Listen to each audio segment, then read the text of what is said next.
Halogenation करवाते हैं जब हम एल्केन का, तो उसमें जो फ्री रेडिकल है उसकी मैकेनिज्म क्या है। लेकिन आपको सबसे पहले ये पता होना चाहिए कि हेलोजिनेशन क्या होता है, क्योंकि अगर आपको यही पता नहीं होगा कि हेलोजिनेशन क्या होगा तो आप उसका हेलोजिनेशन कैसे करवाएंगे, और जब हेलोजिनेशन करवा ही नहीं पाएंगे तो फ्री रेडिकल की मैकेनिज्म को बताने का कोई मतलब ही नहीं है, बता ही नहीं पाएंगे। तो आपको सबसे पहले समझना पड़ेगा हेलोजिनेशन क्या होता है और एल्केन का हेलोजिनेशन करवाते कैसे हैं। तो देखिए, मैं आपको सिंपल लैंग्वेज में बताऊं तो जब भी कोई एल्केन हमारा हेलोजन के साथ रिएक्ट करता है तो वो अपने हाइड्रोजन को लूज करके उस हेलोजन को अपने पास खींच लेता है।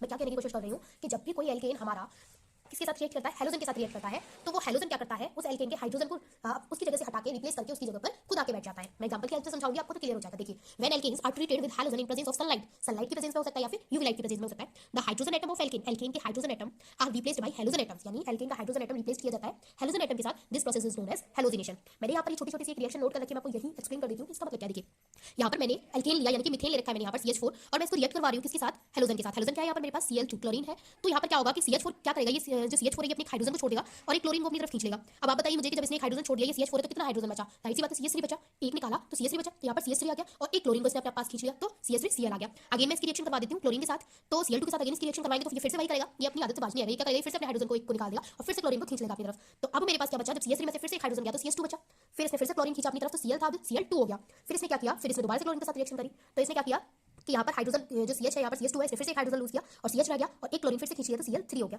फिर से इसने क्लोरीन के साथ की तो CCl4, यानी कि ये जब तक रिएक्ट करता रहेगा जब तक इसके पास हाइड्रोजन खत्म नहीं हो जाएंगे तब तक ये क्या करता रहेगा, अपने हाइड्रोजन को फेंकता रहेगा और क्लोरीन को अपनी तरफ खींचता रहेगा, यानी हाइड्रोजन को अपनी तरफ खींचता रहेगा जब तक इसके पास हाइड्रोजन चले नहीं जाते पूरे तरीके से। तो आपको क्लियर हो गया ना कि हेलोजिनेशन प्रोसेस क्या होता है। अगेन मैं बताती हूँ आपको हेलोजिनेशन क्या होता है। हेलोजिनेशन में कोई भी एल्केन हेलोजन के साथ रिएक्ट करेगा तो अपने हाइड्रोजन को छोड़ के हेलोजन को अपने पास अटैच कर लेगा, बस इतना सा प्रोसेस है। और कब तक अटैच करता रहेगा, जब तक उसके पास हाइड्रोजन खत्म नहीं हो जाती।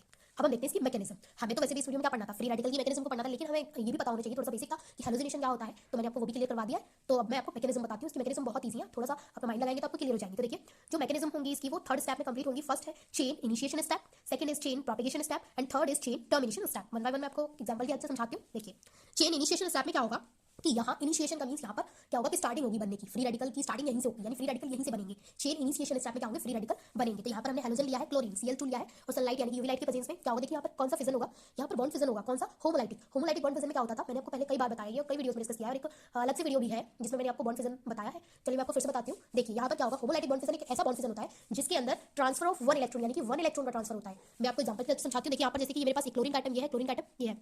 अब इसके बीच में एक इलेक्ट्रॉन इसका, ये एक इलेक्ट्रॉन इसका है, एक इलेक्ट्रॉन इसका है, दोनों ने शेयरिंग करके एक बॉन्ड बना लिया, कोवेलेंट बॉन्ड। अब यहाँ पर जो एक इलेक्ट्रॉन है वो इधर चला गया और एक इलेक्ट्रॉन इधर चला गया, मतलब कि मैं बोल सकती हूँ कि एक इलेक्ट्रॉन का ट्रांसफर इधर हुआ है, एक इलेक्ट्रॉन का ट्रांसफर इधर हुआ है। तो मैं इस बॉन्ड को यहाँ पर क्या बोल देंगे, हम इस बॉन्ड को यहाँ पर बोल देंगे होमोलाइटिक बॉन्ड। क्यों, क्योंकि यहाँ पर जो ट्रांसफर हुआ है वो एक इलेक्ट्रॉन का हुआ है। यही अगर हम बात करें हेटेरोलाइटिक बॉन्ड फिजन की, तो हेटेरोलाइटिक बॉन्ड में क्या होगा कि मैं बोल रही हूँ यहाँ पर एक इलेक्ट्रॉन का ट्रांसफर हुआ। हेटेरोलाइटिक में क्या होगा कि ये जो दोनों इलेक्ट्रॉन है ये किसी भी एक एटम की तरफ ट्रांसफर हो जाएंगे, यानी कि अगर ये दोनों इलेक्ट्रॉन किसी एक की तरफ ट्रांसफर हो जाते हैं तो हम इस कंडीशन में इसको बोल देंगे हेटेरोलाइटिक बॉन्ड फिजन हुआ है। लेकिन यहाँ पर क्या हुआ है, यहाँ पर होमोलाइटिक बॉन्ड फिजन हुआ है, तो होमोलाइटिक बॉन्ड फिजन में एक इलेक्ट्रॉन इसकी तरफ क्या, एक इलेक्ट्रॉन इसकी तरफ क्या, तो दोनों पर क्या आ गया, फ्री रेडिकल आ गया, यानी कि एक इलेक्ट्रॉन क्या है यहाँ पर, ये डॉट क्या है, ये एक फ्री इलेक्ट्रॉन है, फ्री रेडिकल है, इसी को बोला जाता है फ्री रेडिकल। यानी ये एक इलेक्ट्रॉन यहाँ गया तो ये फ्री है, फ्री इलेक्ट्रॉन आ गया तो इसको बोल देंगे हम फ्री रेडिकल। तो यहाँ पर क्लोरीन के साथ क्या हुआ, यहाँ पर मैंने आपको ये अच्छे से क्लियर करवा दिया कि होमोलाइटिक बॉन्ड फिजन हुआ है, इसकी वजह से एक एक इलेक्ट्रॉन जो फ्री रेडिकल है वो दोनों के ऊपर आ गया। तो यहाँ से क्या हो गया, यहाँ से फ्री रेडिकल का फॉर्मेशन हो गया। नेक्स्ट स्टेप देखते हैं, चेन प्रोपेगेशन स्टेप। देखिए आपको काफी टफ सा लग रहा होगा कि कितने सारे रिएक्शंस हैं तो टफ तो लगेंगे, ऑब्वियसली लगेंगे, लेकिन मैं आपको करके बताती हूँ तो आपको अच्छे से क्लियर हो जाएंगे, ये बहुत ही ईजी है। देखिए देखिए, चेन प्रोपेगेशन स्टेप में क्या होगा कि यहाँ पर सबसे पहले हम CH4 लेंगे और फिर यहाँ से एक क्लोरीन लेंगे, यानी कि ये वाला जो फ्री रेडिकल है वो वाला लेंगे। मैं आपको चलिए मैं आपको बताती हूँ कैसे लेंगे। देखिए यहाँ पर हमने यहाँ पर लिया है CH4 यानी कि मीथेन और इसको रिएक्ट करवाएंगे क्लोरीन यानी फ्री रेडिकल के साथ, Cl फ्री रेडिकल के साथ। तो क्या होगा यहाँ पर, ये जो CH4 ये अपना एक हाइड्रोजन को रिमूव करेगा, तो यहाँ पर क्या आ गया CH3, ये अपने हाइड्रोजन को यहाँ से छोड़ देगा और इस क्लोरीन के फ्री रेडिकल को ले लेगा। यानी इन दोनों के बीच में क्या होगा, इन दोनों के बीच में एक मतलब एक तरीके का साझेदारी होगी कि ये जो CH4 है ये क्लोरीन से बोलेगा कि अपना फ्री रेडिकल मुझे दे दो और मेरा हाइड्रोजन तुम ले लो। बोला ठीक है, हम ₹1 दे रहे हैं, बदले में 1 रुपया ले रहे हैं, ठीक है। तो यहाँ पर क्या हो रहा है कि यहाँ पर ये हाइड्रोजन इसको दे रहा है, तो और ये जो इसका फ्री रेडिकल इसको खुद ले रहा है, तो क्या होगा यहाँ पर CH3 एक हाइड्रोजन निकल गया तो CH3 और इसके ऊपर फ्री रेडिकल आ गया, और ये क्लोरीन जो है इसको एक हाइड्रोजन अपना दे रहा है तो यहाँ पर HCl आ गया। नेक्स्ट स्टेप में क्या होगा, अब यहाँ से ये CH3 होगा, यहाँ पर ये CH3 फ्री रेडिकल है, ये रिएक्ट करेगा किसके साथ, अगेन क्लोरीन के साथ रिएक्ट करेगा, ये Cl2 के साथ। अब ये क्या करेगा, अब यहाँ से यहाँ फिर से इन दोनों के बीच में साझेदारी होगी, तो यहाँ पर क्या करेगा, यहाँ पर ये CH3 कहेगा अब इससे कि मेरा फ्री रेडिकल तुम ले लो और मुझे अपना क्लोरीन दे दो। बोलेगा क्लोरीन ठीक है, अपना फ्री रेडिकल मुझे दे दो और मेरा क्लोरीन तुम ले लो। तो क्या होगा यहाँ पर CH3 हो जाएगा, CH3 का तो ऐसे कैसे आ जाएगा क्योंकि हाइड्रोजन तो जा नहीं रहा है, सिर्फ फ्री रेडिकल जा रहा है और क्लोरीन आ रहा है, तो एक क्लोरीन इसके पास आ जाएगा, प्लस यहाँ पर एक Cl बचा और फ्री रेडिकल ले लिया Cl ने। अगेन ये वाला रिएक्ट करेगा तो क्या आएगा CH3 Cl plus Cl dot. अब इन दोनों के बीच में फिर से साझेदारी होगी, यानी ये वाला उठ के यहाँ आ गया, ये वाला प्रोडक्ट, अब इन दोनों के बीच में फिर से साझेदारी होगी। तो ये क्या कहेगा, ये बोलेगा इससे कि मेरा एक हाइड्रोजन तुम ले लो और क्लोरीन अपना सॉरी फ्री रेडिकल मुझे दे दो, तो ये क्या करेगा, ये हाइड्रोजन दे देगा तो CS2 आ जाएगा, और फ्री रेडिकल ये ले लेगा और क्लोरीन, और ये फिर से HCl बना लेगा। यानी मैं आपको क्या बताने की कोशिश कर रही हूँ, देखिए एक बार ये बोलेगा कि मुझे अपना फ्री रेडिकल दे दो और मेरा हाइड्रोजन ले लो, एक बार ये बोलेगा मेरा फ्री रेडिकल ले लो और मुझे क्लोरीन दे दो। यानी कि इसको आप ऐसे टू पार्ट में डिवाइड करके कीजिए, एक साइड आपको हाइड्रोजन देना है और फ्री रेडिकल लेना है, और एक साइड आपको फ्री रेडिकल देना है और क्लोरीन लेना है। इस तरीके से आप डिवाइड करके करेंगे तो आपको समझ में आ जाएगा। टू पार्ट में डिवाइड कीजिए, और एक साइड आप हाइड्रोजन को दीजिए, फ्री रेडिकल को लीजिए, एक साइड फ्री रेडिकल को दीजिए और क्लोरीन को लीजिए। तो देखिए यहाँ पर क्या होगा, मैंने भी आपको बताया कि यहाँ से हाइड्रोजन को दे रहा है, फ्री रेडिकल को ले रहा है, तो फिर ये वाला फॉर्मेशन हो गया CS2 free radical Cl plus HCl। अब क्या करेगा, ये फिर से रिएक्ट करेगा, तो यहाँ पे क्या होगा, ये CS2Cl प्लस फिर से ये क्लोरीन के साथ रिएक्ट करेगा। अब ये क्या बोलेगा, अब ये बोलेगा कि मेरे फ्री रेडिकल को ले लो और क्लोरीन को दे दो, तो ये क्या करेगा, यहाँ से फ्री रेडिकल तो यहाँ से चला जाएगा, और ये क्लोरीन एक और ले लेगा, Cl पहले से एक और क्लोरीन ले लेगा तो Cl2 आ जाएगा, प्लस यहाँ पर क्लोरीन पर फ्री रेडिकल आ जाएगा Cl पर। ठीक, अब नेक्स्ट स्टेप में फिर से क्या होगा, फिर से यहाँ से ये वाला CH2Cl2 लेगा, तो यहाँ पे CH2Cl2 इसने लिया और क्लोरीन लिया।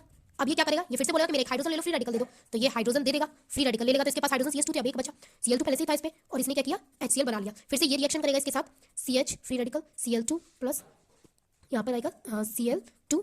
ये क्या करेगा, अब इससे ये बोलेगा कि मेरा फ्री रेडिकल ले लो और मुझे क्लोरीन दे दो, तो ये क्या करेगा, CH Cl3 हो जाएगा, एक और क्लोरीन लेगा, Cl2 पहले से, और फ्री रेडिकल इसको दे देगा, तो ये क्या बना लेगा, यहाँ पे बना लेगा यहाँ पे Cl फ्री रेडिकल। फिर से ये रिएक्शन करेगा, मतलब यहाँ पर 8 रिएक्शन होंगी, है ना, कितनी रिएक्शन होंगी, यहाँ पर 8 होंगी, जब तक हाइड्रोजन खत्म नहीं हो जाता। देखिए फिर क्या होगा, अब ये फिर से रिएक्शन करेगा, तो CH Cl3 plus Cl free radical, ये फिर से बोलेगा कि मेरा हाइड्रोजन ले लो, मुझे फ्री रेडिकल दे दो, तो ये अपना हाइड्रोजन, एक हाइड्रोजन इसके पास लास्ट बचा, इसने वो भी दे दिया, और इसने क्या किया, इसने फ्री रेडिकल ले लिया, और इसके पास यहाँ पर HCl बन गया। अब यहाँ पर क्या होगा, यहाँ पर ये लेंगे हम Cl3 free radical plus Cl2। अब ये रिएक्शन हम करवाएंगे, तो यहाँ क्या होगा, यहाँ पर अब ये बोलेगा मेरा फ्री रेडिकल ले लो और मुझे क्लोरीन दे दो, तो ये क्या करेगा, CCl, एक क्लोरीन यहाँ पर 3 है, एक और लेगा तो 4 हो गया, प्लस, और ये फ्री रेडिकल इसके पास आ गया, तो इसका फॉर्मेशन हो गया कार्बन टेट्राक्लोराइड।